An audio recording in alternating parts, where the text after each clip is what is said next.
Pois bem, pessoal, finalmente Fernando Haddad é o candidato a presidente pelo PT. Esse vídeo aqui é muito sério. É muito sério, pois nós já vínhamos avisando há bastante tempo que o PT é sim uma força com chances de ganhar as eleições.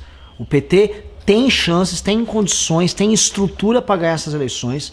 As últimas pesquisas de segundo turno entre o Bolsonaro e o Haddad foram muito preocupantes, porque o Haddad demonstrou que, mesmo não sendo tão conhecido quanto o Lula, por exemplo, ele já está numa posição de enfrentar e vencer o Bolsonaro, ainda que a última Ibope tenha demonstrado aí que o Bolsonaro teve um poder de reação. Nós temos que prestar atenção, não é brincadeira a candidatura do Haddad. O Brasil pode voltar a cair na mão desses criminosos, desses bolivarianos vagabundos? Pode.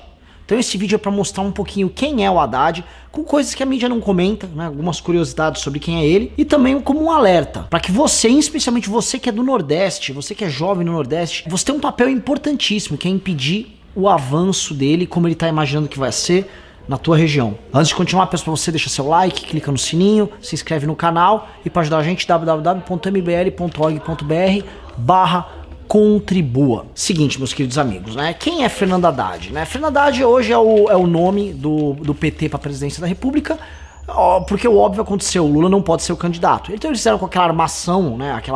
Aquele teatrinho ridículo, onde o Lula, estou sendo impedido por forças maiores, golpistas, né?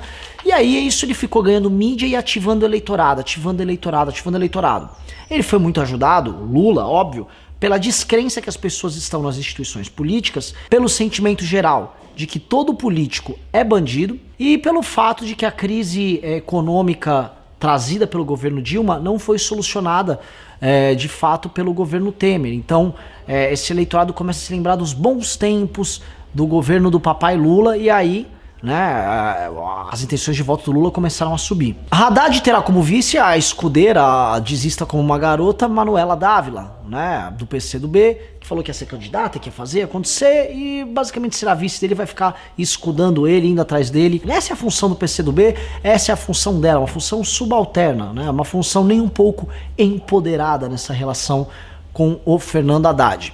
Então vamos compreender que o Haddad ele tem realmente chances. A gente já fez um vídeo, a gente vai botar aqui o aviso para você clicar, onde a gente analisa nos estados do Nordeste a estratégia do PT, né? Como é que tá a articulação? É uma articulação poderosíssima. O Centrão tá com eles lá, né? Os principais candidatos a governadores estão com eles lá. Então a chance dele conseguir pro segundo turno é grande. Outra coisa, como eu já disse em outros vídeos, o Haddad nas pesquisas já tá aparecendo com 9. Para ir pro segundo turno ele precisa de pelo menos 20.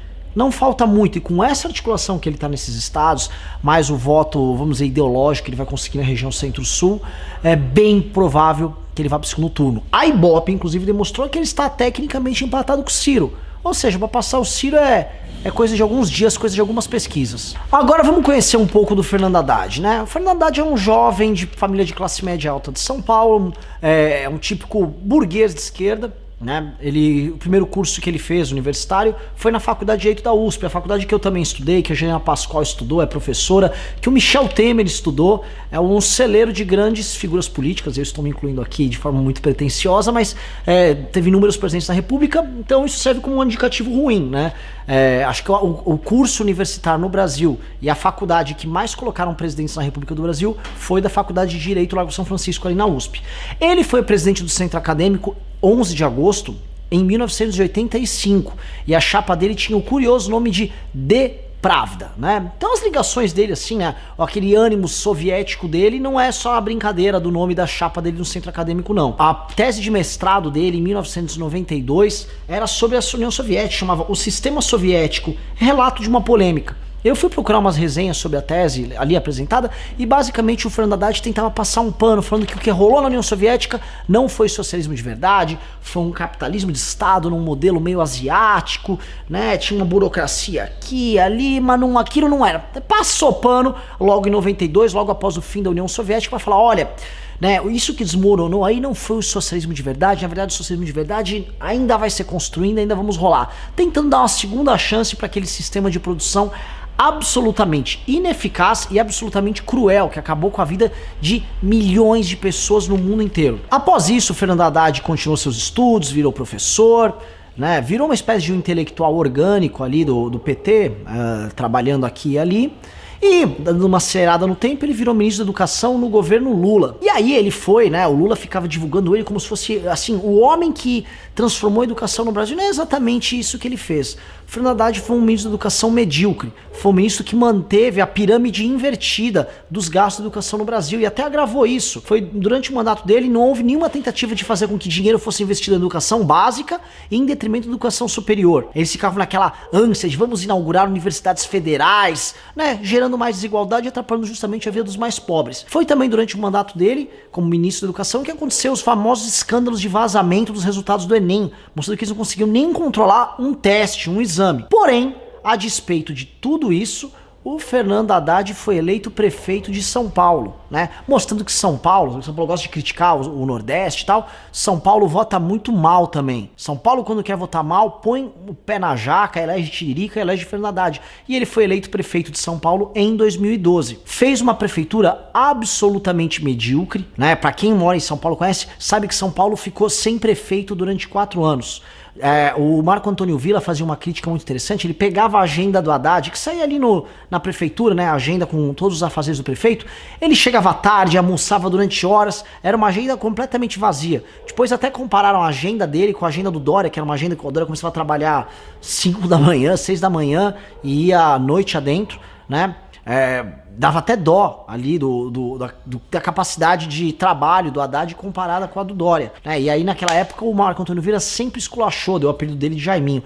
Mas tem alguns pontos, né? Vou falar algum legado aqui que o Fernando Haddad deixou na gestão dele. Eu vou botar o meme aqui do MBL na tela pra você dar uma olhada, olha só. Ele virou réu por improbidade em ação que apura prejuízo milionário em construção de ciclovias. Pois é, as famosas ciclofaixas da Haddad, a cicloguache, gastava fortunas por metro quadrado e aquilo foi o grande símbolo da gestão dele. Ele pintou alguns trechos de algumas vias de vermelho de forma completamente caótica, desrespeitando os comerciantes. Foi uma ação autoritária dele, buscando fazer com que ele ganhasse votos num público de classe média moderninho, né? Ali você vê todo o autoritarismo dessa gente. Como eles são do bem, eles andam de bicicleta, eles não poluem, eles não gostam de carro, então eles vão passar aquela droga daquela tinta vermelha, devidamente superfaturada, obviamente, na frente de comércio, atrapalhando a passagem de carro, atrapalhando a passagem da vida das pessoas. É como se as pessoas normais tivessem que se adaptar à visão de mundo absolutamente superior dessa figura grotesca que é o Fernando Haddad. Segunda coisa, ele foi acusado de enriquecimento ilícito por Caixa 2 em esquema com empreiteiras. Isso é bem ruim. Mas isso é uma tradição no PT. Nada que envolva empreiteiras, enriquecimento ilícito, não faz parte da tradição do PT. Ele que diz que ele quer manter a bandeira do Lula de pé, fazendo isso, ele está mantendo a bandeira do Lula de pé. Vamos ver até se o Haddad um dia aparece aí com um apartamento suspeito aí no litoral de São Paulo, né? Coisa 3, acusado de improbidade em ação que investiga desvio de 130 milhões no Teatro Municipal. Tadinho do nosso Teatro Municipal, né, Fernando Haddad? Até nisso vocês têm que ficar mexendo. Coisa grotesca. Vamos lá. 4. Deixou 130 mil crianças sem creche em São Paulo. Demonstrando que o foco deles nunca foi muito a educação básica ou atendimento básico das mães que precisam de creche. O feminismo dessa gente é aquele feminismo assim, ó. Nossa, precisamos ajudar as mulheres a se empoderarem. A mulher não pode se sentir ofendida com um homem que disse tal frase, né? É aquele feminismo pra rico, feminismo de playboy. Quer ajudar as mulheres na prática? Dá creche. A mulher pobre na periferia que precisa arrumar um trabalho precisa de creche pra criança dela. E o Haddad não atendeu isso, né? Ele gosta de feminismo de rico. Feminismo que atende aquela patricinha que quer deixar aquele mundo de pelo debaixo do sovaco e sair falando merda, né? Agora, feminismo pra ajudar a mulher pobre que tá precisando melhorar a vida dela, aí não. Aí isso aí, ó, ficou de lado. Outra coisa, vamos lá. Deixou 340 mil pessoas sem atendimento médico em São Paulo. Vamos lembrar das filas, vamos lembrar que o Dória foi obrigado a fazer o tal do corujão da saúde para poder diminuir essas filas. O atendimento que envolvia gestão na Prefeitura de São Paulo foi um caos completo. Vamos lá, ele deixou um rombo de 7 bilhões e meio em São Paulo, que não era algo que a gente não esperaria, né? O PT adora deixar rombo nas contas públicas. As gestões agora aqui em São Paulo são obrigadas a lidar com esses problemas orçamentários que são bem graves, né? O Fernando Holliday, que é vereador aqui em São Paulo, ele tá enfrentando isso, tá tentando efetuar corte de gastos, apoiando a prefeitura atual no que tange a isso, apoiando reformas quanto à Previdência, mas o Haddad, obviamente, é contra. E por último, né, ele que se gaba de ter sido ministro da Educação, Vamos lembrar que hoje mais de 70% dos estudantes têm desempenho insuficiente em português e matemática. Nossos jovens mal sabem escrever o próprio nome, mas sabem fazer operações matemáticas básicas. Essa figura quer ser presidente do Brasil baseada numa fraude e numa farsa. Tá querendo enganar as pessoas, fingindo que é o sucessor de um cara que não pode concorrer. O PT vai de novo pra cima do Brasil com um golpe. E o Brasil, ele é especialista em cair em golpe. O brasileiro é aquele povo que acha muito malandro, mas ele é um grande de um otário. Existe até um livro do Rodrigo Constantino muito bom sobre isso, né? O brasileiro adora cair numa historinha bonitinha, adora cair numa propaganda, adora cair num marketing político bem feito. Se o Haddad for pro segundo turno, ele vai ter o mesmo tempo de TV que o outro candidato que for enfrentá-lo. E terá a chance, sim, de ganhar as eleições. Mas, se o candidato que ele for enfrentar for um candidato anti-establishment, a chance dele contar com o centrão, com partidões apoiando ele, é grande. O próprio Fernando Henrique Cardoso falou que prefere apoiar, por exemplo, o candidato do PT do que o Jair Bolsonaro no segundo turno. O que torna tudo muito perigoso para voltarmos a cair nas mãos do petismo. Eu volto a lembrar, Fernando Haddad é uma espécie de lobo em pele de cordeiro. Ele tem a fala mansa, sabe debater, sabe se comunicar legal, mas ele é o mesmo tipo de gente sórdida e suja que quer te escravizar, fazer você pagar mais imposto e cercear suas liberdades. Cuidado, ele vem agora forte e o PT estará no segundo turno. Inscreva-se no nosso canal youtube.com/mblivre. Precisamos da sua ajuda. Acesse mbl.org.br/contribua.